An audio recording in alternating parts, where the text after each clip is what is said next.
आज हम class 12th के लिए फिजिक्स का पहला वॉल्यूम शुरू करेंगे, that is known as electrostatic. Electrostatic volume में 3 चैप्टर्स हैं, जिसमें आज हम स्टार्ट करेंगे पहला chapter electric charges and fields. Okay, now first we want to understand the word electrostatic. Electrostatic means it is the study of forces, fields and potentials arising from the static charge। आगे हम charge पढ़ेंगे तो जो charge static है उस charge के कारण forces, field और पोटेंशियल्स जो प्रोड्यूस होते हैं, डेवलप होते हैं, अराइज होते हैं, उस साइंस को जब हम पढ़ते हैं तो that science is known as electrostatic values. Okay, now second the word that is the electricity. Electricity देखो, पुराने जमाने में 2 हार्ड स्टोन्स लेते थे, पत्थर, और उनको ऐसे हम रब करते थे और बहुत देर रब करने के बाद उसमें से आपके स्पार्क्स यानी चिंगारी उत्पन्न होती थी। उसी टर्म को हमने यहाँ यूज किया है। Electricity means property of A rubbed substances due to which they attract the light objects। Okay, देखो सिंपल सा एक काम कीजिए, एक ड्राई कॉम्ब, कंघा लीजिए और सूखे बाल में आप इसको रब कीजिए बहुत देर तक, और उसके बाद अगर आप कागज के बहुत छोटे छोटे टुकड़े करके रखें और उस कॉम्ब यानी कंघे को अगर उसके हम पास ले जाएं तो वो जो स्मॉल पीसेस ऑफ पेपर्स हैं वो उसकी ओर अट्रैक्ट हो जाते हैं। यानी रबिंग से, फ्रिक्शन से इलेक्ट्रिसिटी जनरेट होती है। Mean it is the property of A rubbing substances, okay, by which it attract the small pieces of papers, fibers and straws। straw मतलब जो हम जूस वगैरह पीते हैं। Okay, now third word is frictional or electricity, static electricity। it means the electricity produced by the properties of rubbing or friction is known as a frictional or static electricity। अब हम आते हैं इस chapter के सबसे important topic, that is the electric charge. ये charge क्या होता है? देखिए, it is the intrinsic property of a basic particles like electrons, protons, which produces electric force, either attraction और repulsion between the various objects. अब आप समझिए, देखो ये आपका कोई भी एटम्स है और इसके एटम्स के अंदर ऐसे बहुत सारे बेसिक एलिमेंट्री पार्टिकल्स हैं। आपको मालूम है कि अगर हम इसको न्यूक्लियस लें तो इस न्यूक्लियस में प्रोटॉन्स और न्यूट्रॉन्स हैं और इसके चारों तरफ ऑर्बिट्स में आपके इलेक्ट्रॉन्स हैं। यहाँ पर आपका प्रोटॉन है और ये न्यूट्रॉन्स है। तो ये सारे जो पार्टिकल्स हैं, इलेक्ट्रॉन्स एंड प्रोटॉन्स, ये है, ये आपस में अट्रैक्शन और रिपल्शन का जो प्रॉपर्टीज होती है, that properties of any particles is known as electric charge। okay, ये इसकी since born properties होती है, जब से वो मटेरियल बना है उसके अंदर वो प्रॉपर्टी है कि वो प्रॉपर्टी है जिसके कारण वो आपस में वेरियस ऑब्जेक्ट्स के बीच में इलेक्ट्रिक फोर्स प्रोड्यूस करते हैं। तो ये हमारा इलेक्ट्रिक चार्ज का डेफिनेशन है। Now there are 2 types of charges, you know well।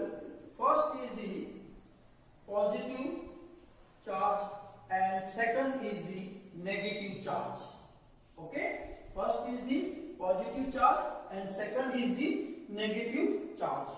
okay, now this positive charge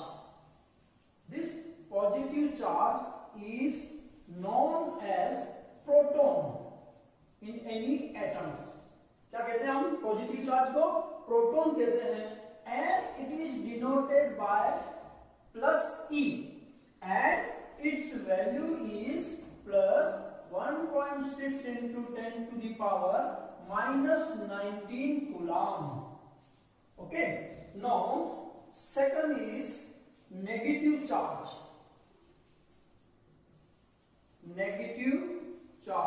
And that negative charge is called electron and it is denoted by minus e and its value is minus 1.6 multiplied by 10 raised to minus 19 into C.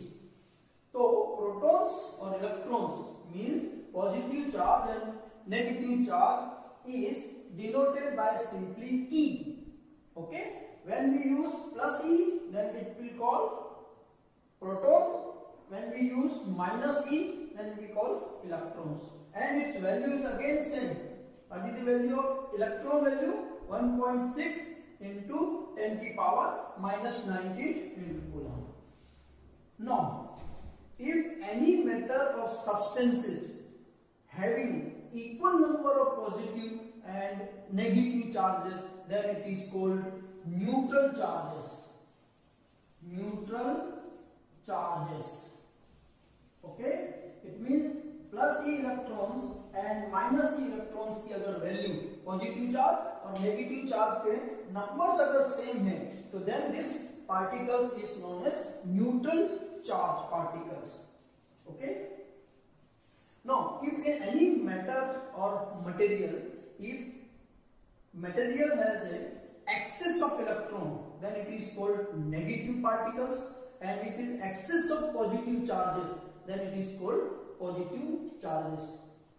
Okay, किसी भी material में अगर electron की संख्या numbers proton की number से अगर ज्यादा है तो वो नेगेटिवली चार्ज पार्टिकल्स होगा, और अगर किसी मटेरियल में पॉजिटिव चार्ज ज्यादा है इससे नेगेटिव चार्ज से, तो वो पार्टिकल्स आपका positively charge particles. Electric charge, two types. One is the positive and second is the negative. Now, what is the fundamental law of electrostatics? हमें पता है कि पॉजिटिव चार्ज भी है और नेगेटिव चार्ज है. Then what is the fundamental law for the electrostatics? This law states that like charges repel each other and unlike charges attract each other. Same nature के अगर चार्जेस हैं, देखिए same nature का means अगर यहाँ पर positive charge है और ये भी पॉजिटिव चार्ज है तो दोनों रिपेल करेंगे एक दूसरे को. अगर यहाँ पर नेगेटिव और ये नेगेटिव चार्ज है तो ये भी रिपेल करेंगे. अगर थर्ड कैटेगरी में one charge is positive and another charge is negative, then they will attract each other. Clear? This is the basic fundamental law for the electrostatic. Now, अभी हमने पढ़ लिया कि पॉजिटिव चार्ज होता है, नेगेटिव चार्ज होता है. इसके पीछे व्हाट इज द एक्सपेरिमेंट, कि हमने क्या ऐसा एक्सपेरिमेंट किया जिससे हमें पता लगा कि ये पॉजिटिव चार्ज है या नेगेटिव चार्ज है, या हमें कैसे पता लगा कि सिर्फ इलेक्ट्रिक जो चार्ज है वो दो टाइप के होते हैं. देखो एक्सपेरिमेंट में ये आपका कोई भी सपोर्ट ले लीजिए और ये आपका सिल्क मटेरियल का थ्रेड है, धागा है, और इस धागे पर हम दोनों ने ग्लास रोड ले लिया, यानी एक रोड लिया जो ग्लास मटेरियल का बना हुआ है, कांच का. अब इन दोनों ग्लास रोड को या तो सिल्क क्लॉथ पे या वूल क्लॉथ पे, यानी ऊनी कपड़े पर रब कीजिए. जैसे ये ग्लास रोड है, इसको रब कीजिए और एक को यहां पर इसको हैंग यानी लटका दीजिए, और दूसरे चार्ज जो चार्ज है इसको अगर हम इसके पास में ले जाएंगे तो हम देखेंगे कि ये वाला जो ग्लास रोड है ये रिपेल होगा, यानी इस ग्लास रोड से ये दूर जाने की कोशिश कर रहे हैं.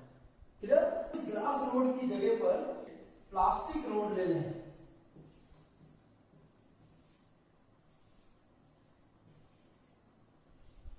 और इन दोनों प्लास्टिक रोड्स को अगर हम अगेन रब्ड ऑन सिल्क और वूल क्लॉथ, और इसको अगर हम इसके पास, ये भी रिपेल होगा, ये भी आपका रिपेल होगा.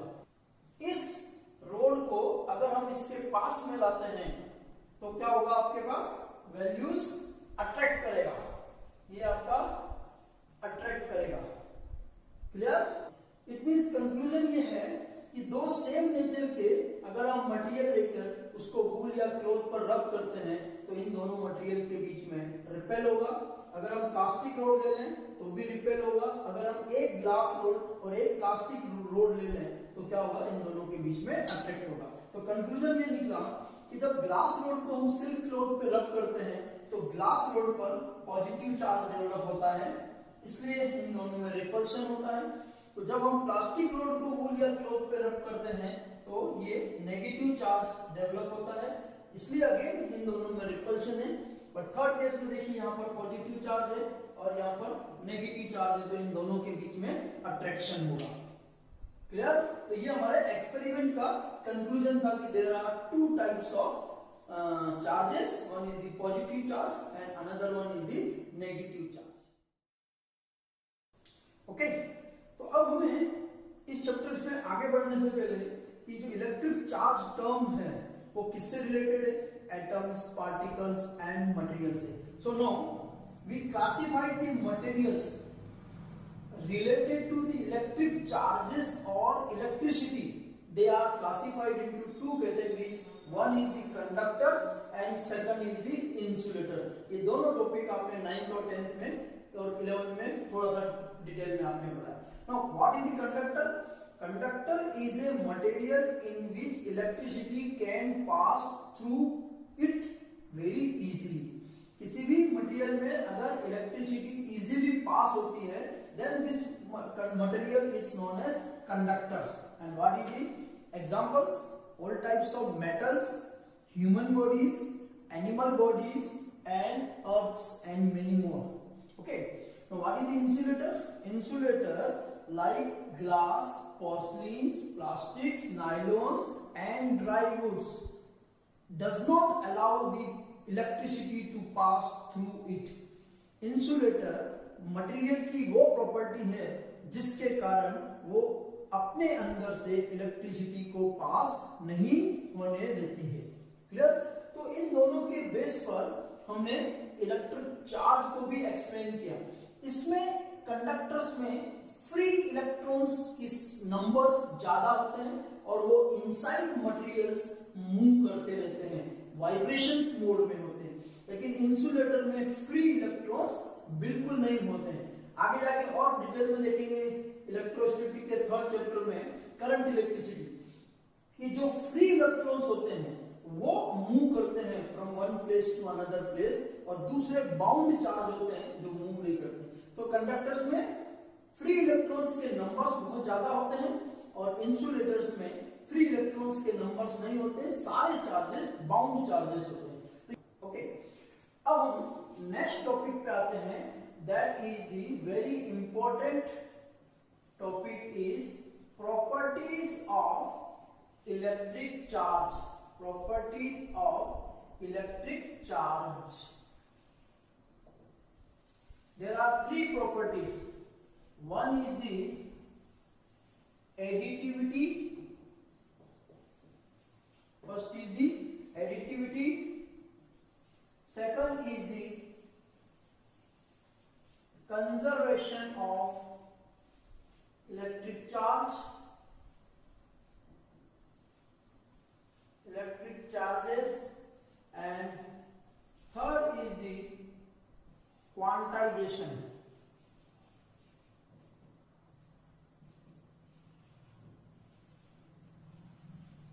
Okay,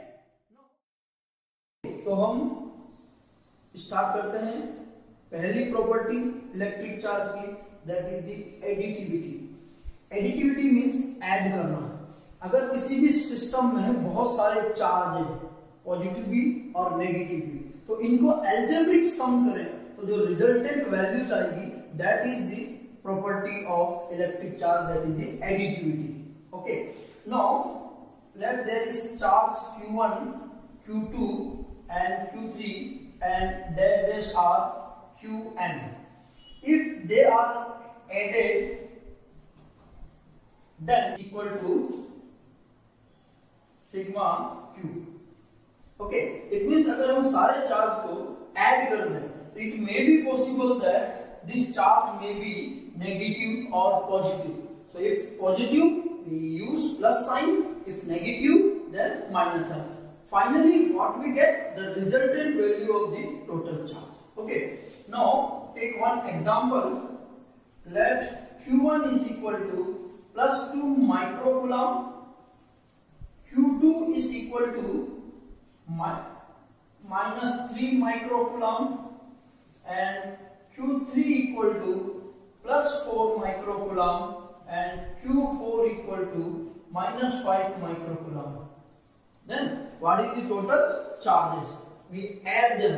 Sigma Q equal to +2 -3 +4 -5, 8 and 6, that will equal to -2 microcoulomb. Okay, so this will be the total charge of any system. Finally, additive means add all algebraic addition of the all charges give the resultant charges for a system. This is the first property. And what is the second property? Conservation of charges. Okay, ये कहता है कि किसी भी system में total जो charge है वो हमेशा कांस्टेंट रहेंगे. ठीक है. What is the important conservation law? Electric charge can neither be created nor be destroyed, but that can only be transferred from one body to another body. हम electric charge को न तो जनरेट कर सकते हैं, क्रिएट कर सकते हैं, न डिस्ट्रॉय कर सकते हैं, but electric charge can transfer from one body to another body. Okay, अभी हमने एक्सपेरिमेंट में देखा था कि when we rubbed a glass rod with a silk और wool cloth, it produces a positive charge. But at the same time, on silk cloth, the negative charge will be produced, and the number of negative charge will be equal to number of positive charge. जब हमने रब नहीं किया, उसको friction में नहीं किया, तो आप देखेंगे दोनों पे कोई चार्ज नहीं है, तो टोटल चार्ज इज 0. लेकिन रबिंग के बाद सपोज 50 पॉजिटिव चार्ज डेवलप हुए ग्लास रोड पे, और नेगेटिव पे सिल्क क्लॉथ पर कितना होगा? -50 चार्ज होंगे, तो +50 and -50 is again 0. So we cannot create it, we cannot be destroyed the electric charge, but we can be transferred the charge from one body to another body. Okay. Now what is the third property? That is the quantization of the charge. The total free charge of a body is always an integral multiples of basic units of charges which is denoted by electron E. अब समझो, जब मैंने glass rod को silk cloth पर रब किया तो मैंने ये कहा कि 1 इलेक्ट्रॉन पास हुआ. मैंने ये नहीं कहा कि आधा इलेक्ट्रॉन पास हुआ या 0.6 इलेक्ट्रॉन पास हुआ. मीन सबसे बेसिक पार्टिकल क्या है? इलेक्ट्रॉन. यानी मिनिमम जो अमाउंट है ट्रांसफर है वो कम से कम 1 इलेक्ट्रॉन तो होगा. 1 इलेक्ट्रॉन, इसके बाद 5 इलेक्ट्रॉन, 50 इलेक्ट्रॉन, ऐसा कुछ भी ट्रांसफर हो सकता है. So that the total charge of any body is always an integral multiple of. Integral multiple means 1 times, 2 times, 10 times, 50 times 10. So this will be mathematically denoted by total charge, that is the free charge, is equal to n into E. Q equal to n into E. What is the n? N is the number. Okay, and that number will be ±1, ±2 and ±n. It means if electron is transferred from one body to another, then we use -1, 2, 3, 4, 5, and if positive charge is transferred, then we use +1, +2 and so on. And what is the E? E is the basic value. E is the basic value of electron. Okay, and that will be 1.6 into 10 की power -3 minus 90 into coulomb. तो conclusion ये है quantization का कि कभी भी bodies, एक body से दूसरी बॉडी में कोई भी बेसिक पार्टिकल्स अगर ट्रांसफर होते हैं तो वो इंटीग्रल मल्टीपल्स में होनी चाहिए. छोटा एग्जांपल है, हम जैसे 10 फ्लोर की एक मकान, एक फ्लैट है, तो हम कहते हैं कि first floor, second floor, third floor. हम कभी नहीं कहते कि 1.5 फ्लोर पे. It means it is integral multiple of floors. Same here, the any body which having a charges which is always integral multiple of basic charge, that is the electrons. Okay, now take the one examples related to the quantizations. A comb drawn through the person's hair on a dry day causes 10 raised to 22 electrons to leave the person's hair and stick to the comb, then what is the total charge carried by the comb? ठीक है ना, एक dry day है, गर्मी का दिन है, तो उसमें से एक कॉम्ब को आप यहाँ पर रब करते हैं तो पर्सन्स के हेयर से 10 की पावर 22 इलेक्ट्रॉन्स कॉम्ब में चिपक जाते हैं, स्टिक हो जाते हैं। तो बताइए कि कॉम्ब में टोटल चार्ज कितने होंगे? Then what is the basic unit is equal to 1.6 into 10 power minus 19 coulomb, and what is the number of electrons? That is the transfer from person's hair to comb, 10 raised to 22 electrons. Okay, electron. Then total charge is equal to Q equal to NE. N is 10 raised to 22 into 1.6 into 10 की power minus 19. इसको solve कर लीजिए तो 1.6 ये दोनों power है multiplied by 1022 plus का minus का 19, सो वी गेट 1.6 into 10 की power 3, that is the coulomb. लेकिन क्या ट्रांसफर होना है, प्रोटॉन या इलेक्ट्रॉन? इलेक्ट्रॉन, तो साइन क्या होगा? नेगेटिव चार्ज होगा। तो total charge Q is equal to minus 1.6 into 10 की पावर 3 कूलम्ब। तो इस तरह से हम क्वांटाइजेशन पर एक एक नंबर के या 2 नंबर के क्वेश्चंस आपके सीबीएसई बोर्ड में आते हैं, तो आप यहां से ये आइडेंटिफाई कीजिए कि टोटल नंबर ऑफ चार्जेस कितना ट्रांसफर हो रहा है, और उससे Q equal to N into E से आप finally you can find the total charges of any system. Okay, तो हम एक और एग्जांपल लेते हैं। ये एग्जांपल आपका एनसीईआरटी बुक से है। If a body gives out 10 raised to 9 electrons every second, एक सेकंड में 10 की पावर 9 इलेक्ट्रॉन्स देता है कोई भी body, then how much time is required to get a total charge of 1 coulomb from it. कोई बॉडी एक सेकंड में 10 की पावर 9 इलेक्ट्रॉन देता है, तो उसी बॉडी से 1 कूलम्ब चार्ज लेने पर कितना आपका टाइम लगेगा, ये हमें फाइंड करना है। नाउ देखो, total number of electrons per second that is equal to 10 की पावर 9 इलेक्ट्रॉन। ओके, कितना है? 10 की power 9 electron, that is equal to n। Then what is the total charge? Q equal to n into E। n is 10 की power 9, what is the value of electron? 1.6 into 10 की power minus 19। इसको आप solve कीजिए, power से power को 1.6 into 10 की power minus 10 coulomb. Okay, तो ये इस एक सेकंड में उस बॉडी से टोटल कितना चार्ज है आपका? 1.6 into 10 की power minus 10 coulomb. Now what we require? Time. So time required to get a charge of 1.6 into 10 की power minus 10 coulomb, that is equal to 1 second. Okay, तो ये कह रहा है कि एक सेकंड में उस बॉडी से हम टोटल कितना चार्ज ले रहे हैं? 1.6 into 10 की पावर minus 10 कूलम्ब एक सेकंड में। तो कितना चार्ज लेना है? 1 कूलम्ब। तो we required that is equal to 1 coulomb. यहां से देखिए 1.6 into 10 की power minus 10 coulomb required 1 second, then 1 coulomb is equal to 1 divided by 1.6 into 10 की पावर minus 10।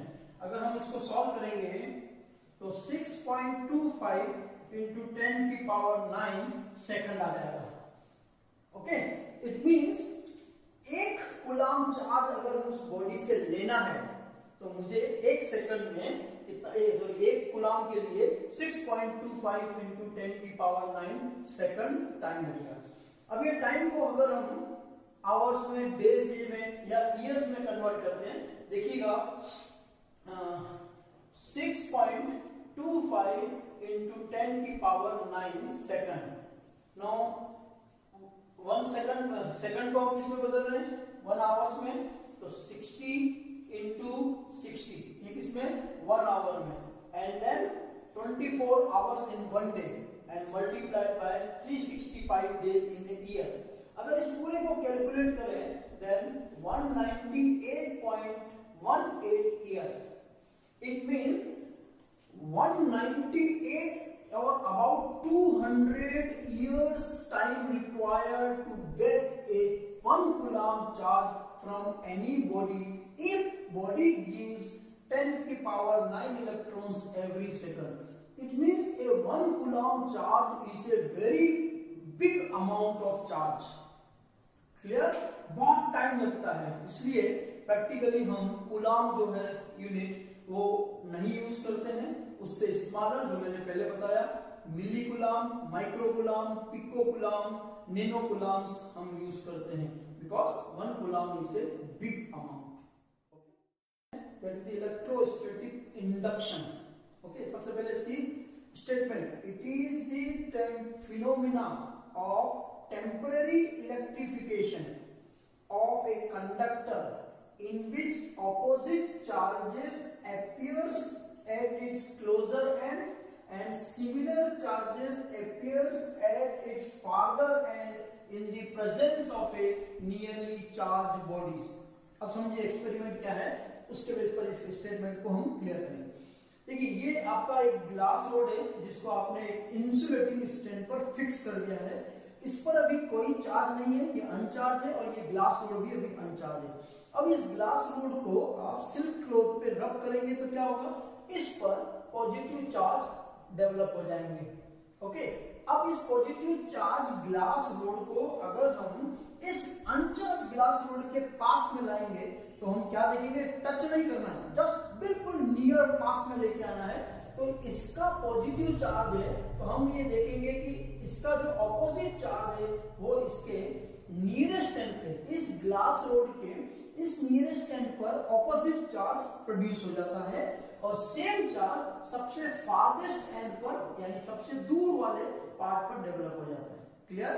दो अनचार्ज है ग्लास रोड से, इस ग्लास रोड पे कोई चार्ज नहीं है, इस पर हमने चार्ज डेवलप किया पॉजिटिव, और जब हम इसके ऐसे पास में लेके आएंगे तो इस चार्ज के अपोजिट चार्ज यहाँ हो जाएगा प्रोड्यूस और इसके सेम चार्ज इसके दूर वाले हिस्से पर हो जाएगा। क्लियर? तो ये जो प्रोसेस है and this process is known as electrostatic induction. Clear? अब देखिए अगर मैं इस रोड को पास में ले जाता हूं तो ये इंड्यूस हो जाता है, ठीक, और अगर मैं इसको दूर वापस ले जाता हूं तो इस पे कोई चार्ज नहीं है, चार्ज वापस डिमिनिश हो जाता है। क्या लिखा है, phenomena of temporary electrification. Okay, अभी ये एक्सपेरिमेंट है, बहुत अच्छा एक्सपेरिमेंट है, charging of 2 spheres by induction. 2 sphere है, मेटेलिक कह लो, कंडक्टिंग कह लो, इस पर कोई चार्ज नहीं है। अब हमें इस पर चार्ज करना है, कौन से प्रोसेस से, इंडक्शन से। ये देखिए these are the 2 metal spheres, both are contact with each other, then there is no charge on the metallic sphere। सबसे पहले इस पे कोई चार्ज नहीं है। अब देखिए ये 2 चार्ज है, इस पर आप एक मेटल ग्लास रोड जिस पर पॉजिटिव चार्ज है इसके पास में लेके आएंगे तो क्या होगा इस प्रोसेस से, देखिए सबसे नियरेस्ट पे नेगेटिव चार्ज होगा और सबसे फारदेस्ट पे पॉजिटिव चार्ज डेवलप होगा। क्लियर? अभी ये दोनों कांटेक्ट में है और ये ग्लास रोड इसके पास में है। अभी ग्लास रोड इसके पास में ही रखा हुआ है, लेकिन इन दोनों स्पेयर को मैंने सेपरेट कर दिया। क्या कर दिया मैंने, स्पेयर मैंने सेपरेट कर दिया। तो आप देखोगे कि यहाँ पर नेगेटिव चार्ज मिल जाएगा और यहाँ पर पॉजिटिव चार्ज मिल जाएगा। क्लियर? यहाँ पर नेगेटिव और यहाँ पर पॉजिटिव चार्ज मिल जाएगा।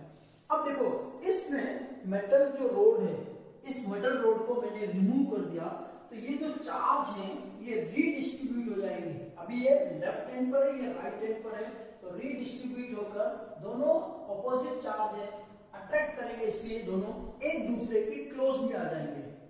ओके, यानी अब यहाँ पर चार्ज तो आ गया है, पहले वाले पर नेगेटिव, दूसरे वाले पर पॉजिटिव चार्ज आपके पास वैल्यूज आ गई है। अब हम क्या करते हैं, इन दोनों को सेपरेट रख के हम इस रोड को हटा देते हैं। ठीक है, आप सेपरेट कर देते हैं बाय पॉइंट और दूर कर देते हैं। आप देखोगे कि ये चार्ज यूनिफॉर्मली डिस्ट्रीब्यूट हो जाएगा। मतलब इस पर अगर हमने पूरा मेटल रोड हटा दिया है तो यहाँ पर दोनों पर यूनिफॉर्मली डिस्ट्रीब्यूट होगा। इसमें मैंने वेरी क्लोज रखा है अट्रैक्शन और इसमें मैंने सेपरेट कर दिया तो पूरा चार्ज डिस्ट्रीब्यूट है। It means we can charge two metallic spheres by the process of induction. So what is the conclusion?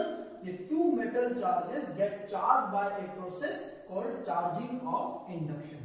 Okay, ये प्रैक्टिकली हम बहुत सारी रिसर्च वर्क में और इंडस्ट्रीज और इन सब के इस प्रिंसिपल को हम यूज करते हैं। हमारा पूरा इलेक्ट्रिसिटी जो जनरेशन, ट्रांसमिशन, डिस्ट्रीब्यूशन है वो सब आपका इलेक्ट्रोस्टैटिक इंडक्शन प्रिंसिपल पर ही बेस्ड है। इसमें हम टेम्पररी इलेक्ट्रिफिकेशन करते हैं।